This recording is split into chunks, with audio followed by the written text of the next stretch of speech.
नमस्कार, स्वागत है आप सबका हमारे खास कार्यक्रम देश देशांतर में। मैं हूं कवीन सचार। देश देशांतर में आज बात करेंगे कि किस तरीके से भारत को बुधवार को 8वीं बार संयुक्त राष्ट्र सुरक्षा परिषद यानी यूएनएससी में अस्थायी सदस्य चुना गया। इसके साथ ही भारत का ये जो कार्यकाल होगा ये 2021-22 तक के लिए है और इस सर्वोच्च संस्था का अस्थायी सदस्य भारत 8वीं बार बना है। 192 बैलेट वोट में से भारत को 184 वोट मिले और हालांकि यूएनएससी ने 75वें सत्र के लिए अपने अध्यक्ष, इसके अलावा स्थायी सदस्य, आर्थिक और सामाजिक परिषद के जो अलग अलग मंच होते हैं उसके सदस्यों का चुनाव कराया था। भारत के साथ साथ आयरलैंड, मैक्सिको और नॉर्वे को भी सुरक्षा परिषद में एंट्री मिली है, जबकि कनाडा को बाहर का रास्ता देखना पड़ा है। तो आज समझेंगे इस पूरे प्रोसेस को कि 8वीं बार भारत कैसे इस अस्थायी सीट तक पहुंचा है और इस वक्त जो टाइमिंग है यहाँ पर चुने जाने की वो कितनी क्रूशियल, कितनी अहम हो सकती है, जो इस वक्त हम घटनाक्रम भारत और पड़ोसी देशों के साथ देख रहे हैं। और इस कार्यकाल के दरमियान भारत का रुख या रोल क्या कुछ अहम होने वाला है, और इसे समझाने के लिए हमारे साथ तीन बेहद खास मेहमान जुड़ रहे हैं। मेरे साथ मौजूद हैं Dilip Sinha sir, farmer ambassador. Sir, बहुत बहुत स्वागत आपका। हमारे साथ शक्ति सिन्हा जी हैं, स्ट्रेटेजिक एक्सपर्ट। सर, बहुत बहुत स्वागत आपका भी। और आलोक बंसल सर हमारे साथ हैं, डायरेक्टर हैं इंडिया फाउंडेशन से। आलोक जी, बहुत बहुत स्वागत आपका। शुरुआत दिलीप सर आपसे करना चाहूंगा कि इस महत्वपूर्ण संस्था, मैं कहूं कि सबसे ताकतवर संस्था में अस्थायी सदस्य भी बनना, कहते हैं कि बहुत बड़ी एक सफलता होती है, और भारत का 8वीं बार चुना जाना और इस वक्त जो हालात हैं उस वक्त में यहाँ पर एंट्री कितनी क्रूशियल और कितनी महत्वपूर्ण।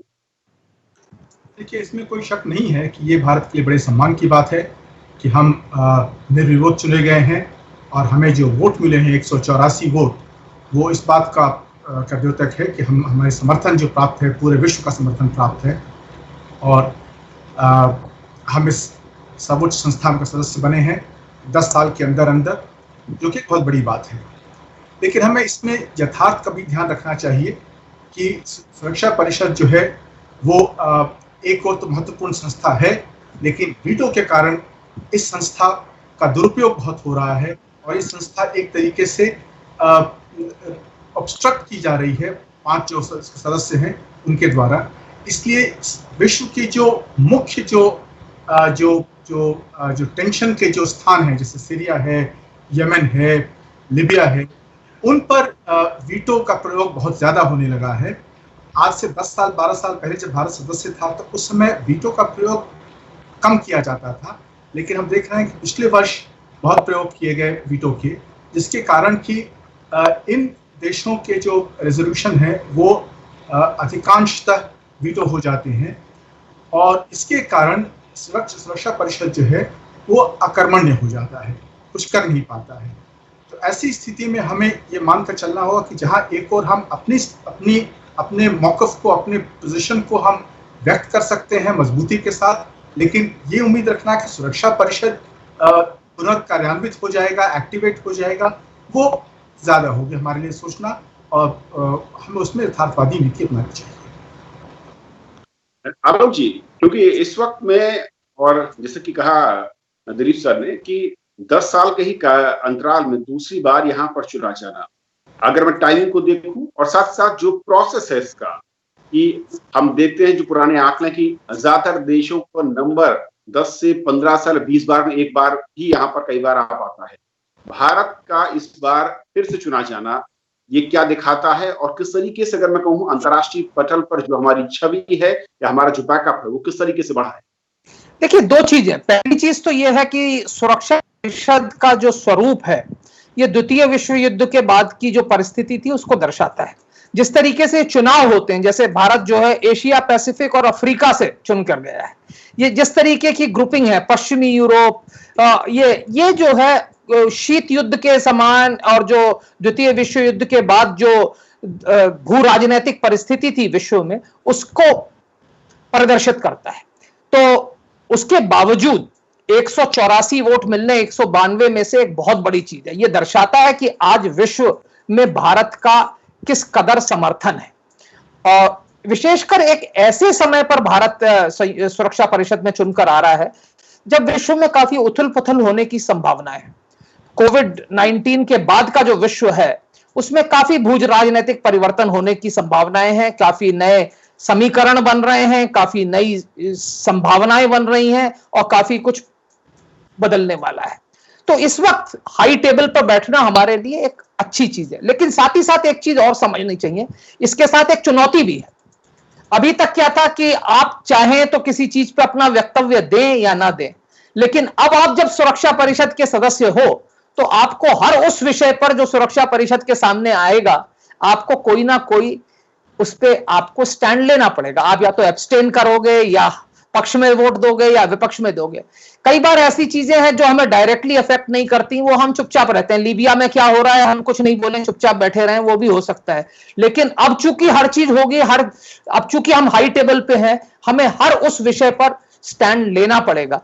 शक्ति साहब, क्योंकि यहाँ पर कई और देश भी कतार में थे, आयरलैंड, मैक्सिको, नॉर्वे, इनको एंट्री नहीं मिली, लेकिन भारत को एंट्री मिली। थोड़ा सा प्रोसेस में अगर समझना चाहूं कि किस तरीके से रीजन वाइज इसमें जो है नॉमिनेशन, उसके बाद उसके पीछे का बैकअप और वोटिंग, ये अनौपचारिक तरीके से विश्व को अलग अलग बार बांटा गया है। भारत एशिया पैसिफिक के तरफ से गया है। अफ्रीका से जैसे इस बार कीनिया और जिबूती की लड़ाई हो गई थी, उनमें कंसेंसस नहीं हो पाया था, तो कीनिया जीत गया, जिबूती छूट गया। ट्यूनीशिया पहले से है। उस तरह नॉर्थ अमेरिका और यूरोप और वेस्टर्न यूरोप का जो ग्रुपिंग था, उसमें भी 2 जगह थी और 3 उम्मीदवार थे, कनाडा, आयरलैंड और नॉर्वे। तो कनाडा पीछे छूट गया। तो एक आपस में मोरल लेस एक अंडरस्टैंडिंग रहती है। इस बार वैसे टर्न था, सच में एशिया पैसिफिक माना जाए तो टर्न था अफगानिस्तान का। अफगानिस्तान ने कह दिया था 1 साल पहले कि मैं अपना कैंडिडेट को नहीं प्रेस करूंगा, तो इसलिए भारत आ गया है। अगर हम देखेंगे इतिहास में 51-52 के बाद हमें लगा 15 साल दोबारा आने में, 66-67 में, फिर हम लगातार आते रहे 91-92 तक। 91-92 के बाद हमारा दोबारा चांस हम जीत पाए 2011-12 में। 96-97 में हमने कोशिश की थी, उस समय कंसेंसस नहीं हो पाया था। जापान हमें बुरी तरह से हराया था उस समय। पर कोशिश यही रहती है कि कंसेंसस बनाने के लिए कि संभव पूरे विश्व को एक प्रतिनिधित्व का मौका मिल जाए। तो उस तरीके से ये चलता है। ये technically hard and fast rules नहीं है, but this is the system और प्रेसिडेंस विच हैज इवॉल्व्ड, उसको सब मानते हैं। जहां प्रयत्न यही रहती है कंसेंसस का, बट हर बार नहीं हो पाता कंसेंसस, तो इसीलिए चुनाव हो जाता है। भारत को भी 20 साल का गैप देखना पड़ा है 91-92 के बाद 2011-12 में। बिल्कुल, ये मैं इसी पॉइंट पर आना चाह रहा था कि ये जो गैप देखना पड़ता है और अगर बहुत जल्द दोबारा से मौका मिलता है, इसके पीछे के समीकरण या फैक्टर क्या हैं और इस वक्त क्या वो मुफीद या हमारे पक्ष में चीजें हैं अगर दुनिया के सिनेरियो को समझें तो? ये जो सुरक्षा परिषद बनेगा, ये हमें मानना पड़ेगा कि थोड़ा हल्का सुरक्षा परिषद होगा। इसमें बड़ी ताकतें, वो बिग 5 जो है उनके अलावा नहीं है। अब जैसे 2 इसमें ऐसे सदस्य होंगे जो पहली दफा सदस्य बने हैं, सेंट विंसेंट और ग्रेनाडीन, और दूसरे उसके अलावा 4-5 ऐसे देश हैं जो लगभग 20-25 साल बाद इसमें सुरक्षा परिषद में आ रहे हैं। जैसे आयरलैंड हुआ, ये नॉर्वे हुआ, ट्यूनीशिया और निजर, ये सब बहुत सालों बाद आ रहे हैं। सिर्फ मेक्सिको, वियतनाम और भारत ऐसे सदस्य हैं जो एक तरीके से यहाँ पर 10 साल के अंदर अंदर वापस आ रहे हैं। तो इनका थोड़ा आधुनिक अनुभव है, थोड़ा रिसेंट अनुभव इनको है। दूसरी बात यह हमें देखना होगा कि इसमें मेक्सिको तो पूरी तरह पश्चिम देशों के साथ है। वियतनाम और भारत ऐसे देश होंगे जो कुछ हद तक अपनी नीति अपनाते हैं और हर विषय को सोचकर उस पर कुछ सोचेंगे। जैसे आलोक जी ने कहा कि ये इससे हमारे ऊपर दबाव और बढ़ेगा, क्योंकि जब हम पिछली दफा सदस्य थे तो और बड़े बड़े देश जिनसे हम बातचीत कर सकते थे। इस दफा वियतनाम के अलावा मुझे नहीं लगता कि ऐसा कोई देश है इस सुरक्षा परिषद में जिसके साथ हम बैठकर बात कर सकते हैं, भाई तुम क्या कर रहे हो और मैं क्या करूं। तो ये समर्थन एक दूसरे को देने का हमें मौका कम मिलेगा इस सुरक्षा परिषद में। इसलिए हमें ज्यादातर अपने दम पर, अपने अनुभव पर निर्भर करना होगा और बाकी देशों को थोड़ा लीड भी देना होगा कि तुम ऐसा कर सकते हो, कि हमें ज्यादा अनुभव होगा। हम एक और बात देखते हो कि हमारे हमारे जो प्रतिनिधि हैं वहां पर, परमानेंट रिप्रेजेंटेटिव, वो भी नए हैं, अभी तुरंत गए हैं। ये बदलाव हुआ है इसमें, तो उन्हें खैर अभी समय है, 6 महीना है अभी उन्हें अनुभव प्राप्त करने का। लेकिन वो भी एक नई बात होगी कि वो उनका अनुभव कम है। लेकिन तीसरी बात जो आलोचना ने कहा कि ये है कि ये एक बहुत ही टेंस समय है दुनिया में, क्योंकि बहुत सारे मामले ऐसे उठ रहे हैं जिसमें कि एक जो शीत युद्ध था जो कि एक तरीके से खत्म हो गया था, लेकिन लीबिया के युद्ध के बाद वापस आ गया है। तो अब सुरक्षा परिषद में एक ओर चीन और रूस हैं और उनके साथ एक दो और देश जाते हैं, और दूसरी ओर पश्चिमी देश हैं। भारत को देखना हो कि भारत कहाँ रहे। भारत ने जो पिछली दफा जो भारत सदस्य था, तो भारत कई मामलों पे एब्सटेन करता रहा। लीबिया पे हमने एब्सटेन किया, हमने एब्सटेन किया था। लेकिन अब अगर हम चाहते हैं कि हमारा जो समीकरण बन रहा है पश्चिमी देशों के साथ, क्वाड में हुआ, अमेरिका के साथ हुआ, ऑस्ट्रेलिया के साथ हुआ, तो उसे देखते हुए हमें सोचना पड़ेगा कि क्या हम उन विषयों पर जहां परंपरागत तरीके से पूर्वी देशों के साथ या दक्षिणी देशों के साथ, साउथ के साथ वोट करते थे, उन पर हम क्या करेंगे। क्योंकि अमेरिका हर देश के वोट को बहुत ध्यान से देखता है और पढ़ता है ये देश किधर वोट कर रहा है, और यदि वो देश अमेरिका के साथ वोट नहीं करते हैं तो वो उनके साथ एक नेगेटिव मार्क लगा लेते हैं उसके ऊपर कि ये देश मेरा दोस्त नहीं है। तो हमें ये जो सदस्यता हमारी होगी, इसमें बहुत ध्यान से हमें अपनी नैया चलानी होगी। शक्ति सर, तो यानी कि बहुत क्रूशियल है नई शेप अगर हम इस देखें यूएनएससी की, और जिस तरीके से नए मेंबर्स के यहाँ पर आना, और खेमेबाजी पहले से कहीं ज्यादा नजर आएगी, और ऐसे में जो चैलेंजेस हैं नए कंट्रियों के लिए वो कहीं ज्यादा होंगे। ये जो अभी जो इंटरनेशनल वर्ल्ड ऑर्डर जो है, विश्व में जो प्रणाली हम बनाए हुए हैं, बहुपक्षीय है, बहुराष्ट्रीय है, उसमें ये बदलाव अब तेजी से आ रहा है, कुछ समय से आ रहा है, 2008 से आ रहा है। तो अब चुनौती जो हमारे पास है वो बढ़ते जा रही है। पहले जिस तरीके से हम चुपचाप बहुत बार साइड में रह जाते थे, अब जैसे उन्होंने ठीक कहा कि अगर हम देखेंगे एशिया में, तो एशिया में भारत और वियतनाम खैर मेंबर्स हैं, दोनों का मोरलेस वर्ल्ड व्यू सेम रहता है। मोरलेस हर चीज में नहीं रहेगा, मोरलेस वर्ल्ड व्यू आपका साथ रहेगा, तो आपको एक मौका मिलेगा साथ काम करने के लिए। बट अगर हम अपने कॉन्टिनेंट से बाहर जाते हो, वहां कोई विषय आता है, वहां किस तरीके से इस चुनौती का भारत सामना करे। क्योंकि जैसा आलोक जी ने शुरू में कहा था, सेकंड वर्ल्ड वॉर का बनाया हुआ ये संस्था है, उस समय जो शक्तियां थी उनके आधार पर अब पूरा बदल चुका है। अब इस बदलाव में भारत किसी के हेजेमनी मानने को तैयार है, किसी की, या भारत ये कहेगा कि नहीं हम मल्टीपोलर वर्ल्ड चाहते हैं, या ट्रांजैक्शनल है कि हर विषय पर हम सोचेंगे क्या करना है। तो ये बहुत बड़ी चुनौती है, बहुत बड़ा जिम्मेदारी है भारत सरकार पर अब आ गई है कि ये परिस्थिति जिस तेजी से बदल रही है, उस परिस्थिति में अब जैसे पहाड़ी नाला बहुत जैसे पानी जा रहा है, उसको अगर क्रॉस करना पड़े, फिसल ना जाए आदमी, तो आदमी को बहुत बच के, भारत के लिए बहुत बड़ी ये टेंशन का मौका है, अपॉर्चुनिटी है, अच्छी बात है, हमें आगे बढ़ना है, बट रिस्पॉन्सिबिलिटी के साथ बढ़ना है, लॉन्ग टर्म विजन लेना है, भारत के लिए क्या उचित है उस हिसाब से चलने के लिए ये मौका अच्छा मिला है। आलोक जी, दो महत्वपूर्ण चीजें दिख रही जो आप लोगों की बातों से आ रही है, उसमें थोड़ा सा मैं और डिटेल में जाना चाहता हूँ कि एक तो ये कि जिस तरीके से खेमेबंदी है और जो ओपन है, और इस संस्था के नजरिए से ये बहुत क्रूशियल भी हो जाती है, और ऐसे में इस संस्था का अपना अस्तित्व और उसकी रास्ते पर चलने की चुनौतियां वो कितनी पहले से बढ़ती नजर आ रही हैं। और साथ साथ भारत के नजरिए को कर देखें, हालांकि जब तक ऑफिशियली बयान आए हैं, जो हमारे वहां पर स्पोक्स पर्सन हैं या फिर जो वहां पर रिप्रेजेंटेटिव हैं, उन्होंने साफ किया कि भारत का रोल कंस्ट्रक्टिव होगा, और दुनिया के नजरिए से जो पहले संवाद और एक साथ चलने की कोशिश होती थी, उसी को आगे बढ़ाने का प्रयास किया है। देखिए, इसमें कोई शक की बात नहीं है कि इस वक्त जो वैश्विक वातावरण है वो काफी पोलराइज्ड हो गया है। एक तो राष्ट्रपति ट्रंप के आने के बाद से अमेरिका जो है काफी कुछ मैकार्टिज्म की तरफ चला गया है। अगर आप हमारे साथ नहीं हो तो आप हमारे विरोध हो। अब जो हर वोटिंग में, जैसे शक्ति जी बोल रहे हैं, नोट करते हैं, दिलीप जी बोल रहे थे कि आपने वोट उनके फेवर में किया या नहीं किया, और कई ऐसे मुद्दे हैं जिसमें हमारा अमेरिका के साथ विरोध हो सकता है, जबकि हमारे राष्ट्रीय हित एक साथ हैं। विशेषकर अब पोस्ट कोविड वर्ल्ड में चीन के साथ जिस तरीके से तनातनी बढ़ रही है, अमेरिका और चीन के बीच, भारत और चीन के बीच में जो सीमा विवाद चल रहा है, इन सब के चलते भारत और अमेरिका के बीच में जो रिश्ते हैं वो काफी प्रगाढ़ हुए हैं।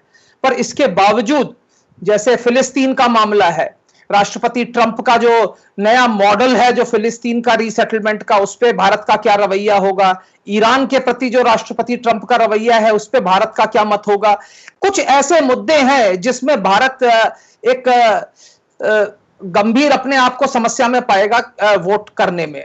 तो भारत पहले हमेशा अपने कॉन्शियंस के हिसाब से एक स्वतंत्र विचार नीति के अनुसार वोट करता आया है, और मुझे लगता है कि हम हमेशा आगे भी ऐसा करते रहेंगे, क्योंकि भारत हमेशा अपने आप को एक इंडिपेंडेंट, जो हमारा जो गुटनिरपेक्ष नीति थी उसके अंतर्गत कार्य करता रहा है, और हम आज भी किसी राष्ट्र के साथ अपने आप को अलाइन नहीं करना चाहते।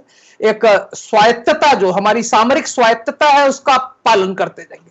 लेकिन जैसे मैंने कहा कि पोस्ट कोविड वर्ल्ड जो है, शायद एक नया कोल्ड वॉर शुरू हो रहा है, या जो है अभी कहना थोड़ा जल्दी होगा, पर जिस तरीके से खेमेबंदी होती चली जा रही है, भारत जैसे राष्ट्रों के लिए आगे चलकर कई निर्णय लेने थोड़ा मुश्किल होंगे। और जैसा दिलीप जी ने कहा, वियतनाम को छोड़कर बहुत ही कम ऐसे राष्ट्र हैं जिनके साथ हम वैचारिक समन्वय पाएंगे, क्योंकि अन्य राष्ट्र जो हैं करीब करीब खेमों में बटे हुए हैं।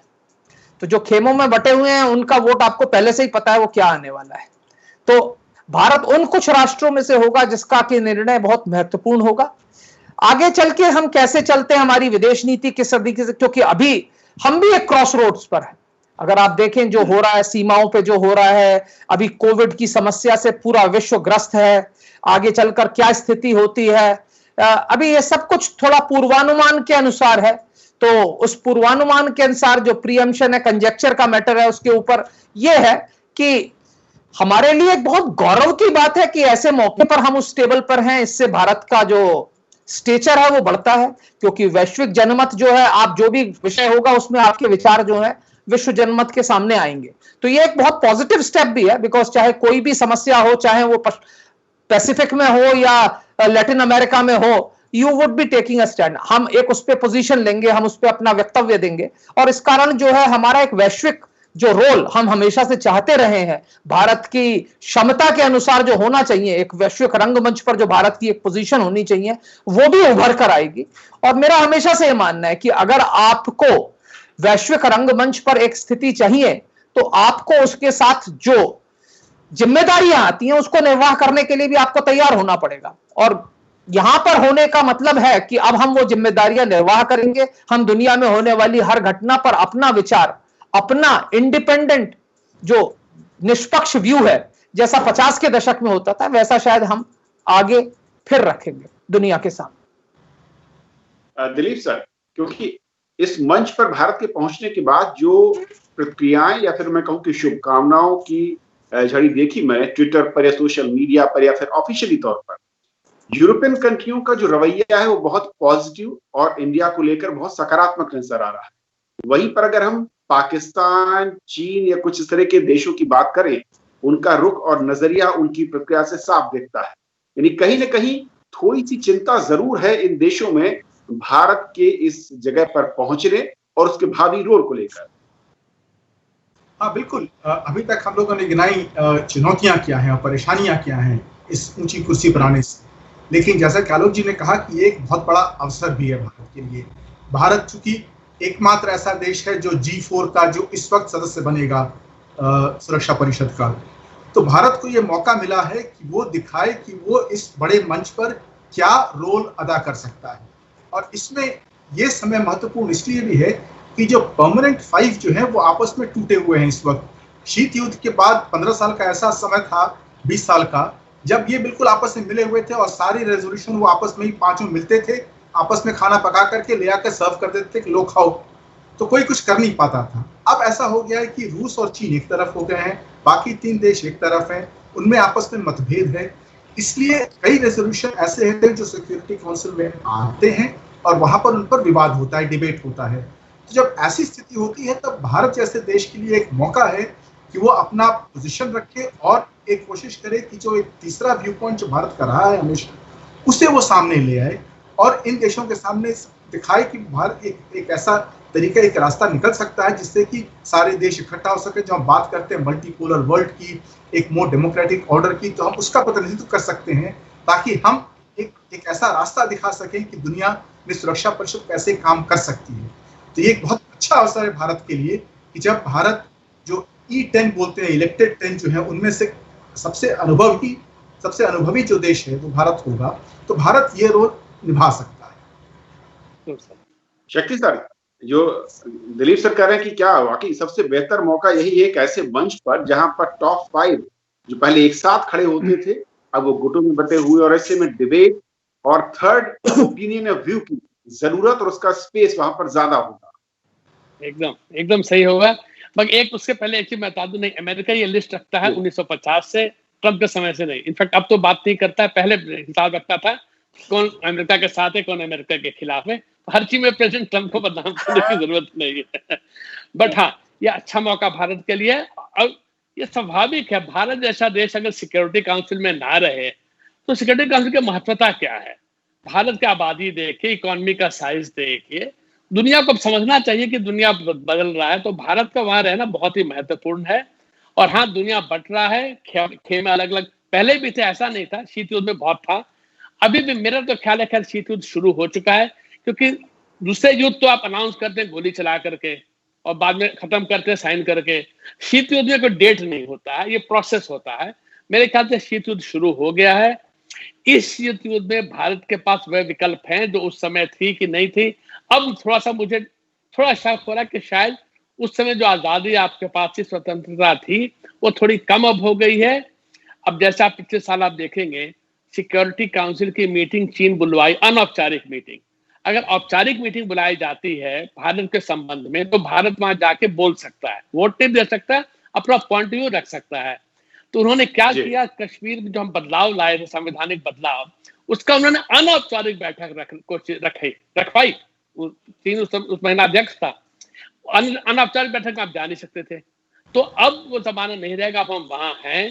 भारत का जो भी मसला है या ऐसे जो भी मसले जिसमें भारत को इंटरेस्ट है उसमें हम बोल पाएंगे, और एक नए विश्व की तरफ जहां लड़ाई झगड़ा कम हो, जहां तक संभव हो भाईचारा हो, उसकी तरफ आगे बढ़ेंगे। क्योंकि भारत एक विकासशील देश है, विकसित देश है नहीं, हमें आगे बढ़ना है। और इसीलिए हमें कोशिश करनी है कि जितना कम लड़ाई झगड़ा हो, मगर अगर लड़ाई झगड़ा हो तो सही चीज पर हो, हम उसके लिए तैयार होने चाहिए। तो इसलिए मेरे ख्याल से बहुत ही महत्वपूर्ण है कि भारत उस समय है और नए विश्व बनाने में भारत का उसमें जरूर एक रोल है। इसलिए अभी सही समय है ये। आलोक जी, कुछ दर्शकों ने भेजा है सवाल कि भाई ये अस्थाई से स्थायी कैसे हो पाएंगे और ये रास्ता कितना लंबा और मुश्किल है। देखिए, मेरा ये भी मानना है कि इस वक्त हमारा वहां होना हमारी स्थायी सदस्यता की दावेदारी को और ज्यादा प्रबल करता है, हमारी क्या परफॉर्मेंस होती है। क्योंकि जैसे मैंने कहा, 5 स्थायी सदस्यों के बाद आप सबसे ज्यादा महत्वपूर्ण राष्ट्र हैं, इसमें कोई शक की बात नहीं है। अस्थायी सदस्यों में आप एक विशाल राष्ट्र हैं, एक शक्तिशाली राष्ट्र हैं। अर्थव्यवस्था चाहे देखें, चाहे आप सामरिक शक्ति देखें, सैन्य शक्ति देखें, जनसंख्या देखें, क्षेत्रफल देखें, हर दृष्टि से आप जो है एक सुदृढ़ और बड़े राष्ट्र हैं। और हमारी जो परफॉर्मेंस होगी जब इस सदस्यता के दौरान हम जो कुछ करेंगे उस पर भी विश्व जनमत की असर रहेगी और हमारा जो दावा है वो और ज्यादा प्रबल होगा। और यहां पे मैं एक चीज और कहना चाहूंगा, जो शक्ति जी ने कही वो बहुत महत्वपूर्ण बात है कि हमारी वहां पे होने पे, हमारी जो सदस्यता से वहां पे जो हमारे खिलाफ कुछ अगर प्रस्ताव लाया जाता है या कोई ऐसा प्रस्ताव जिससे हमें डायरेक्ट इंटरेस्ट हो, हम उसको मॉनिटर कर सकते हैं। और जो अन्य सदस्य हैं वो भी एक क्विड प्रो को होता है वहां पे। तो अगर आपके जो आप चूंकि वहां पे हो और आप जिस प्रस्ताव का बहुत जोर शोर से अनुमोदन कर रहे हो या विरोध कर रहे हो, उस पे जो दूसरे सदस्य जो वोट देते हैं, आप फिर उनके हिसाब से उनको भी कुछ प्रस्तावों में आप उसके खिलाफ और समर्थन में वोट दे सकते हो। तो ये क्विड प्रो को का जो प्रोसेस है वो भी वहां पे हो सकता है, क्योंकि उसमें आपकी बार्गेनिंग पावर बढ़ जाती है। तो मेरे ख्याल से वहां पे आपका होना एक बहुत बड़ी चीज है।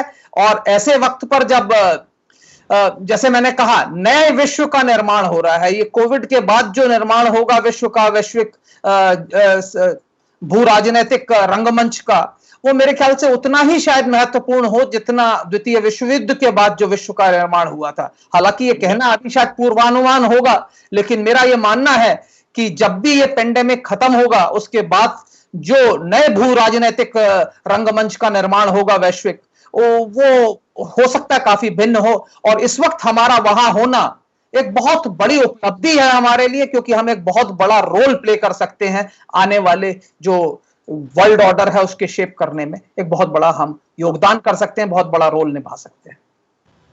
दिलीप सर, एक आखिरी कमेंट मैं चाहूंगा आपसे कि वही अस्थायी से स्थायी का रास्ता क्या वाकई बहुत दूभर, मुश्किल और कठिन है? हमें तो ये मान के चलना ही होगा, क्योंकि जो संविधान, जो चार्टर है यूएन का, उसमें स्पष्ट लिखा हुआ है कि इसके लिए 2/3 बहुमत चाहिए, जो कि हम आसानी से मिल जाएगा जनरल असेंबली में। लेकिन पांचों जो स्थायी सदस्य हैं उनमें से पांच में से प्रत्येक सदस्य का समर्थन होना चाहिए, और उसमें हमें मान के चलना चाहिए कि चीन का समर्थन कभी प्राप्त नहीं होगा हमें। तो इसलिए भले ही हमको 184 वोट मिल जाएं और 4 स्थायी सदस्यों का समर्थन मिल जाए, लेकिन चीन का समर्थन नहीं मिलेगा।